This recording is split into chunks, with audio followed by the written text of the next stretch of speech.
बोलो बांके बिहारी लाल की जय, कृष्ण कन्हैया लाल की जय, राधा रानी की जय। गोपी गीत का चौथा श्लोक है। न खलु गोपिका नंदनो भवान अखिल देहिनां मंतरात्मदृक् विखन सार्थितो विश्वगुप्तये सख उदेयिमान्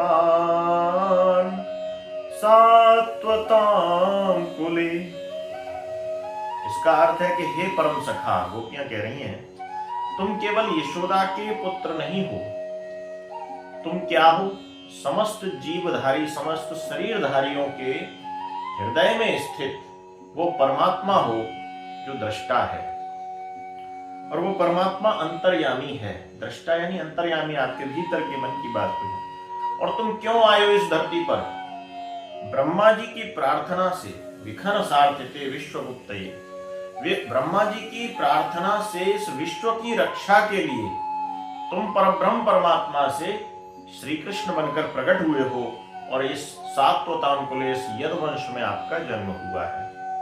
गोपियां ये भाव प्रकट कर रही हैं। ये एक ऐसा श्लोक है कि भगवान से वो ताने भी कस रही हैं, कटाक्ष भी कर रही हैं और भगवान की महिमा का वर्णन भी कर रही हैं। अब वो कैसे?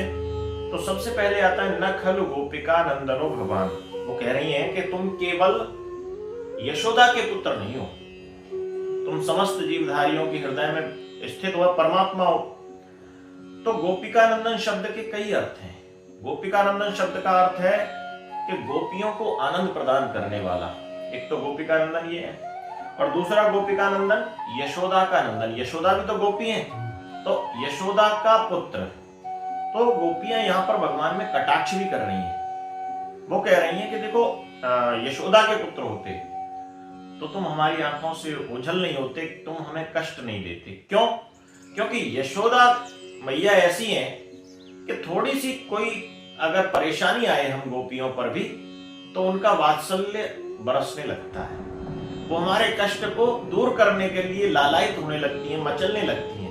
लेकिन तुम श्याम सुंदर अदृश्य हो गए हो, इसलिए तुम यशोदानंदन नहीं हो केवल। तो भक्तों का भाव है ये।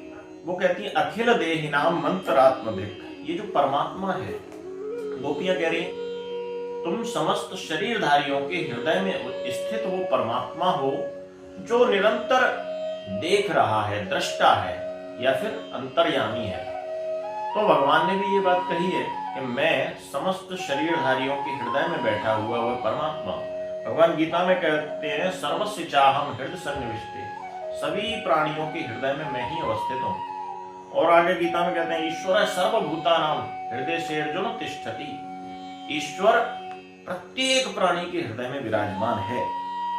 तो गोपियां भी यही बात कह रही हैं कि तुम भी वही परमात्मा हो, तुम केवल गोपिकानंदन नहीं हो। फिर आगे वो कहती हैं सख उदयवान। सख माने सखा।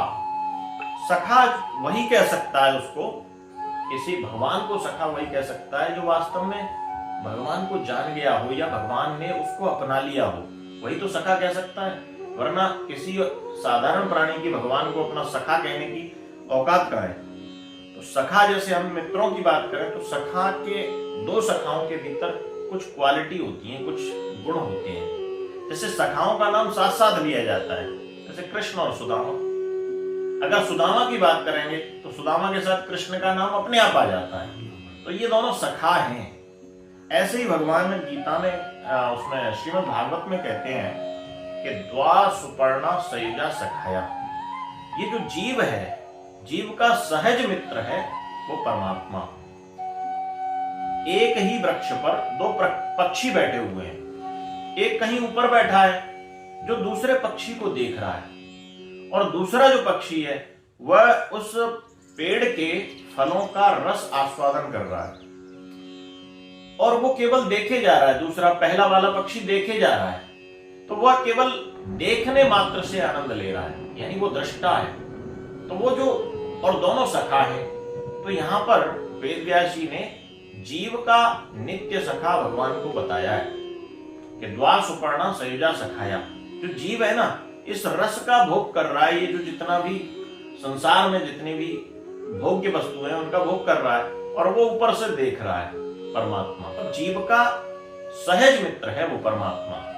गोपियां भी यही कह रही हैं कि सख उदयवान आध्यात्म की। अच्छा, ये बातें क्यों कह रही हैं कि तुम गोपिका नंदन नहीं हो, तुम परमात्मा हो, केवल गोपिका नंदन नहीं हो, और तुम ब्रह्मा जी की प्रार्थना से यहाँ पर प्रकट हुए हो?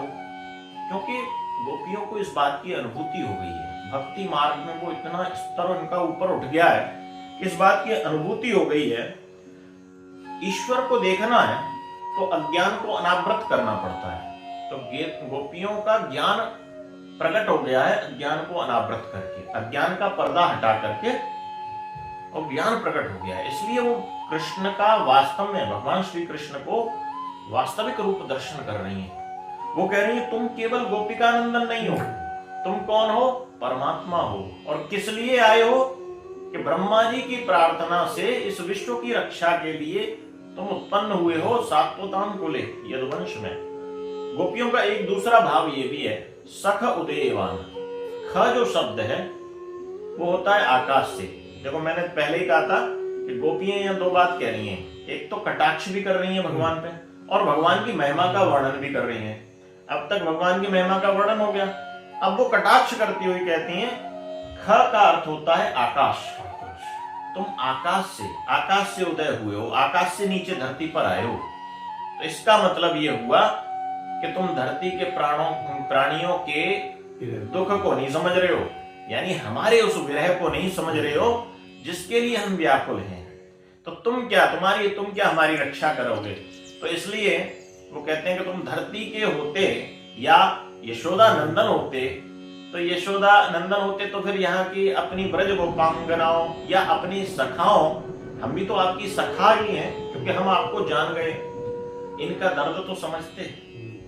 तो इसलिए वो कटाक्ष भी कर रही है। ये जो गोपियों की जो अवस्था है, ये शिखर की अवस्था है। यानी जब भक्ति मार्ग में जब देखो भक्ति मार्ग की शुरुआत कैसे होती है, पहले तो कुछ आप जानते नहीं है, जीव को ब्रह्म का अज्ञान सामने आता है, फिर अज्ञान से धीरे धीरे करके उसकी जिज्ञासा प्रकट होती है। जैसे पीयूष जी कहते हैं कि मुझे ये जानना है बहुत सारी चीजें, तो ये जिज्ञासा की स्थिति है। और जब जिज्ञासा प्रकट होती है तो जिज्ञासा करते करते भगवान की खोज आरंभ होती है। कहाँ मिलेंगे? कान्हा वृंदावन जा रहे हैं, कहीं हरिद्वार जा रहे हैं, तो सब ढूंढने के लिए अपने अंतर हृदय में, जहां अकेले बैठे तो अपने अंतर हृदय में ढूंढ रहे हैं। तो उस कृष्ण का लगातार चिंतन चल रहा है, तो वो खोज आरंभ होती है। और खोज जब चलती जाती है और जब वो चरम पर पहुंचती है तो उसकी प्राप्ति हो जाती है। वो जो परमात्मा और जीव की जो एकाकार वाली जो स्थिति है, वही समाधि होती है। वो अपने आप को अभिन्न समझने लगता है, तो उसकी जब प्राप्ति हो जाती है, फिर जब वो प्रवचन करता है जीव, तो परमात्मा को भी प्रवचन करने लगता है। तो यहाँ पर गोपियों की स्थिति ऐसी हो गई है कि वो उनकी स्थिति चरम पर पहुंच चुकी है और वो श्री कृष्ण को ही प्रवचन कर रही है। न खल गोपिका नंदन भगवान अखिल देहिना मंत्रात्मदिक।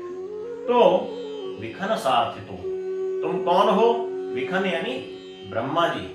ब्रह्मा जी के द्वारा प्रार्थित, यानी ब्रह्मा जी जब दोनों हाथ जोड़कर तुम्हारे सामने खड़े हुए कि प्रभु कल्याण करो, ये जो मैंने सृष्टि की रचना करी है, ये बनाई है, इस सृष्टि का ये हाल हो गया है कि ये खतरे में है।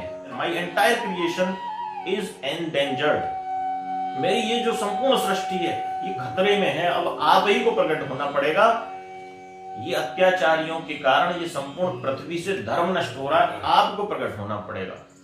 भगवान प्रकट होते हैं, और भगवान प्रकट होते हैं किस रूप में? ब्रह्मा जी की प्रार्थना के परिणाम स्वरूप। इसलिए गोपियां कह रही हैं कि तुम विखन सार्थित हो, ब्रह्मा जी के प्रार्थना के अंतर्गत तुम प्रकट हुए हो। और कहां पर? सात्वताम कुले। सात्वत कुल उन यदुवंशियों का कुल है, और वही जो कुल है वो चंद्रवंशी कुल भी बोला जाता है। चंद्रवंशी कुल के होने के कारण वो एक कटाक्ष भी करती हैं। वो कहती हैं कि प्रभु तुम जो चंद्रवंश में प्रकट हुए हो ना, तो चंद्रमा तो शीतलता देता है, पर तुम ओझल हो गए हो ना हमारी आंखों से, तो इसलिए संताप दे रहे हो। वह गोपियां कहती हैं कि चंद्रवंशी होने का कुछ तो प्रमाण दो कि भाई तुम चंद्रवंशी हो, तुम हमारे संताप को तो हरो। इस तरह जो गोपियां होती है वह भक्त भगवान के ऊपर कटाक्ष भी करती हैं और भगवान की महिमा का वर्णन भी करती हैं। ये कब होता है? जब प्रेम चरम पर होता है। प्रेम भाव जब चरम पर होता है तो प्रेम भाव में व्यक्ति पर कटाक्ष भी किया जाता है, और प्रेम भाव में व्यक्ति, या अब जहां तो ईश्वर और जीव की बात है, तो सामान्य व्यक्तियों की भी अगर हम बात करें तो प्रेम भाव में व्यक्ति पर कटाक्ष भी किया जाता है और प्रेम भाव में व्यक्ति की महिमा का वर्णन भी किया जाता है। अरे तुम्हारे अंदर ये गुण है। तो गोपियां भी ऐसा ही कर रही हैं। लेकिन कुल मिलाकर इस श्लोक से ये हमें समझ में आ रहा है कि गोपियां अत्यंत व्याकुल हैं, परमात्मा को कैसे भी पाना चाह रही हैं, प्राप्त हो जाए भगवान हमें, बस हम उनके हो जाएं, एक बार हमें दर्शन दे दें। तो इस श्लोक का ये भाव है। तो एक बार जोर से बोलेंगे, राधा रानी की जय, वृंदावन बिहारी लाल की जय, यमुना महारानी की, अखंड भारत वर्ष की जय।